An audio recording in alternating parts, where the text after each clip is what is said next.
Hi guys, Firecats3 here, and while I was deep diving into Netflix to find something interesting to watch, I found a little show called The Kirlian Frequency.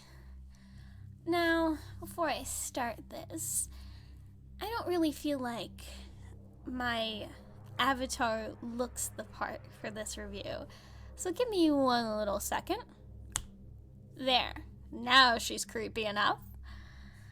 So this is a web series from Argentina that was released in 2017 on YouTube and Veo.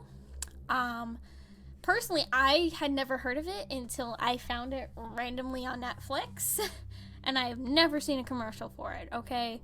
It just appeared one time in my suggestions on Netflix, and I was like, oh, I should watch this. If anyone who actually knows about this might know the creepiness of the origins. So what's creepy about it that I love is that it was a web series that was all over, apparently, the internet in 2017, and then everything about it disappeared off the internet halfway through 2008 before it was then released on Netflix in 2019. So I just think that's just cool creepiness to be added onto this. I just think that's cool. What else? So, when it was added onto Netflix, it got an English dubbing. So it has a Portuguese dubbing and an English dubbing. However, if you are from the United States, you can only get the English dubbing, with and without subtitles if you want. Which I suggest without subtitles, unless you necessarily need the subtitles, because I'll talk about it later, but they use subtitles in the actual show later on, so it will become confusing if you do that. Anyway, so yes, it was released in English, so they had to get a voice actor for it, and all you anime fans, people who love the dubbing, that I'm going to say Funimation, because Funimation is usually the one that does everything. They love dubbing. You might know the voice actor. He played Natsu Dragneel in Fairy Tail and Hikaru in Ouran Host Club, better known as the voice actor Tom Haberkorn.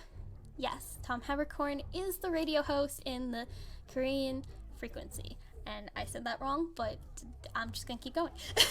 The Kirlian Frequency. There we go. Sometimes my words get all jumbled up in my mouth. So, anyway, so if you love his voice, he does a very good job in this. I really believe him as the radio host. Seems kind of calm and gentle and just, very passive. I don't know how else to put it. He feels like a radio host. Like, the way he talks is like what I would expect a radio host to sound like.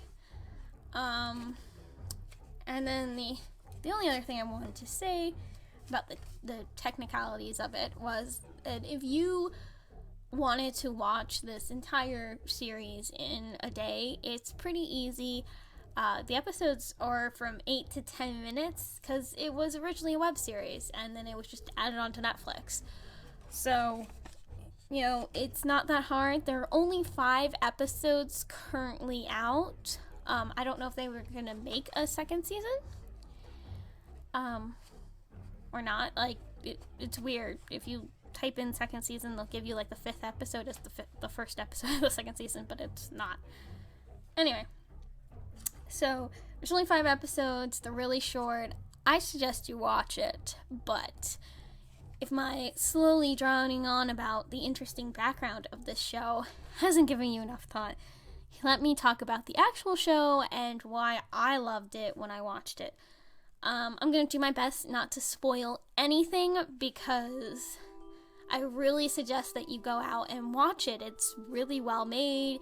It's very spooky in my opinion, and there's some twists in it that you might not see coming. So the first thing I'm going to say that to try and persuade you to watch it is the animation for it is really perfectly fitted. Now, that doesn't mean that it's a smooth, cut, clean animation like you might find in Disney's, like Gravity Falls. Like, it's not a clean type of animation. It's not smooth. It's puppet animation. It's the first thing you learn when you do animation, where you can move simple objects back and forth. It's that type of animation. But that works so well with the creepiness of the atmosphere, because the characters are like puppets, and they're just stiff and non-realistic, but realistic enough to just be kind of, it's like this it makes a creepy atmosphere.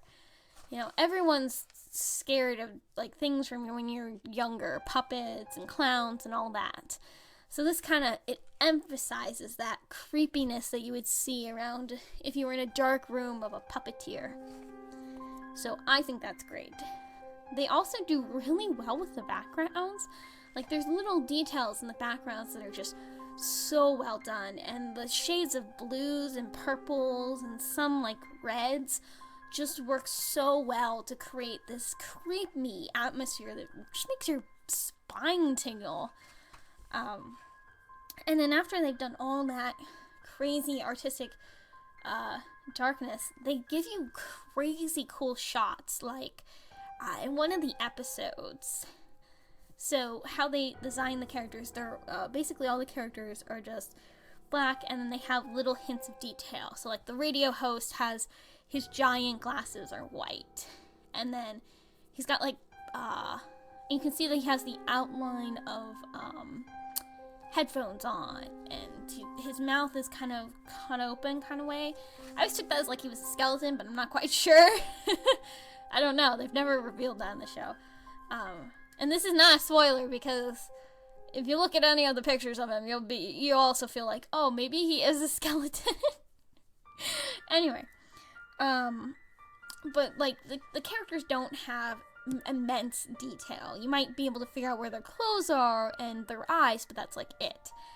And it's really cool, because one of the shots that they have, I remember seeing it and going, wow, that is a terrifyingly creepy idea kind of shot, is they zoomed in on a character's face so much so that it was just a black background and just their like eyes, and this character had a mustache, because that was their special feature. It was just their eyes and the mustache as they're like talking, and it was creepy and just dark, and I love that shot. They have a whole bunch of other shots that are really creepy, but I don't want to talk about them because some of them would spoil it. Oh, but they make really the monster shots and the character shots and the way they add texture to the characters. It's just, the cinematography to it is just really well done. You always feel like you're actually in the town. I feel like I'm a part of Calrivian, and I'm in the town, and it's freaky.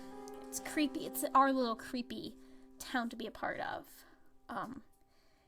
I think that's great. I love that.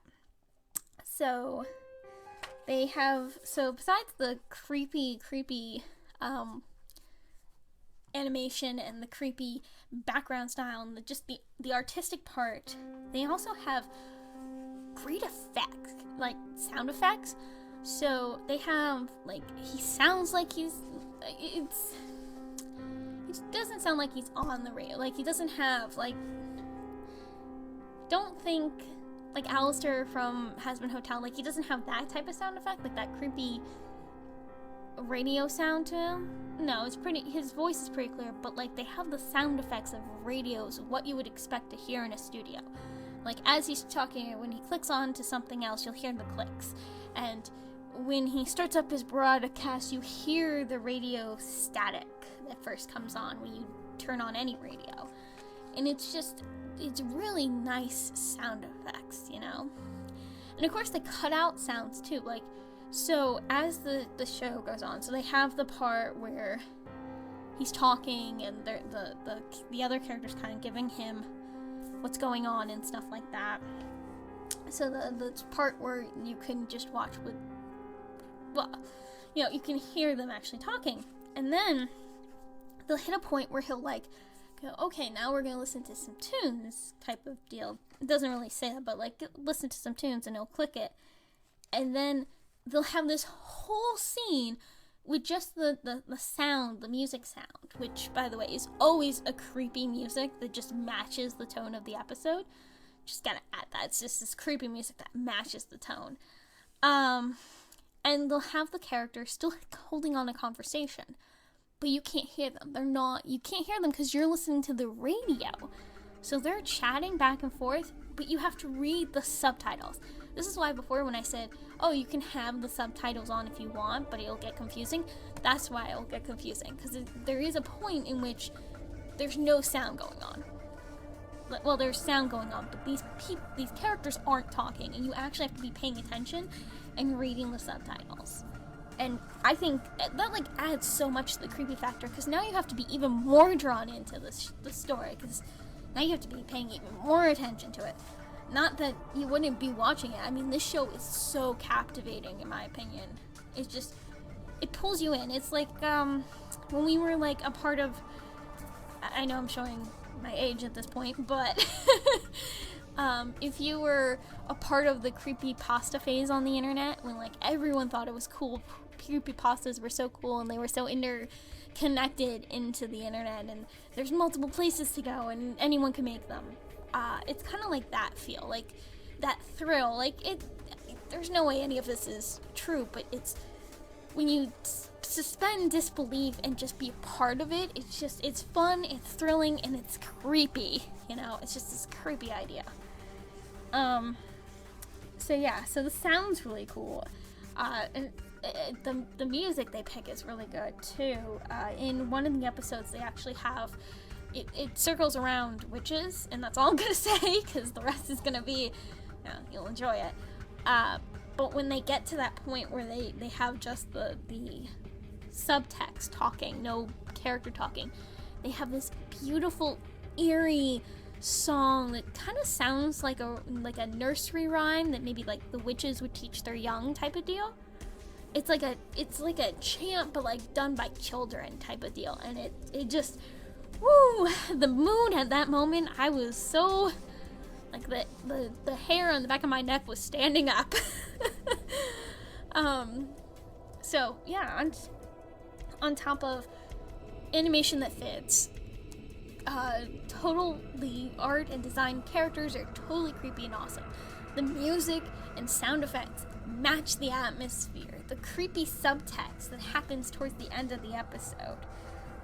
It's great. And then they didn't even have to do this, but they add this level of mystery to it with just the storylines.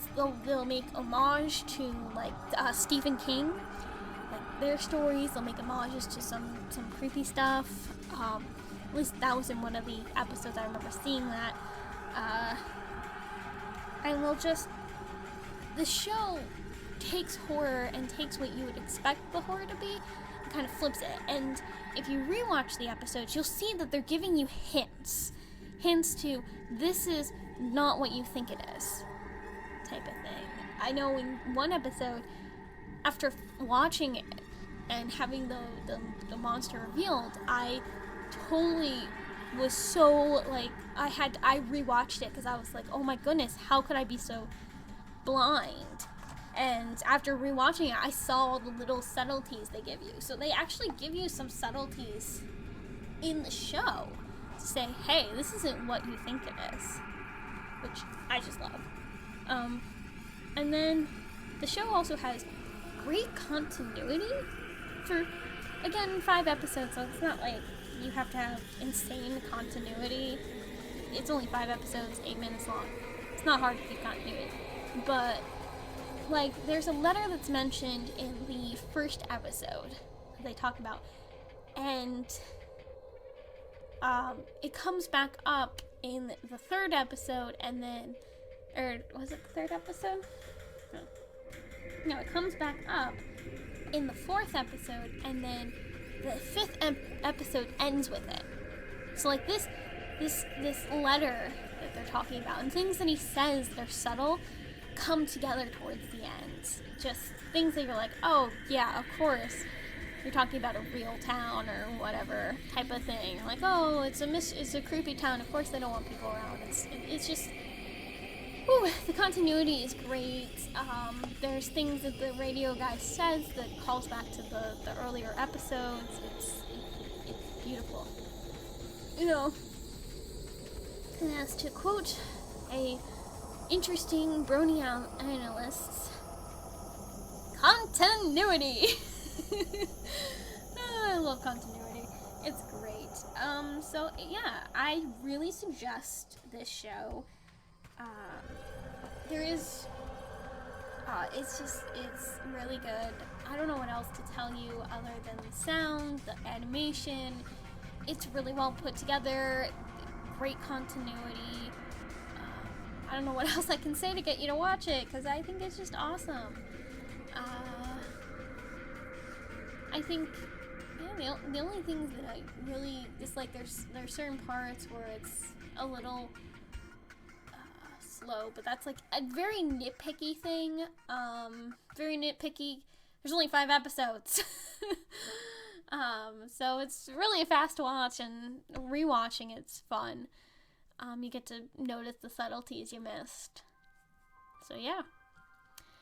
I would really highly suggest the Calrissian Frequency, and damn. If you don't watch it, hey, whatever, but I really enjoyed it. I think it's good. Yeah, that's it. I can't drag this out any longer. That's my review. Thanks for watching. I will see you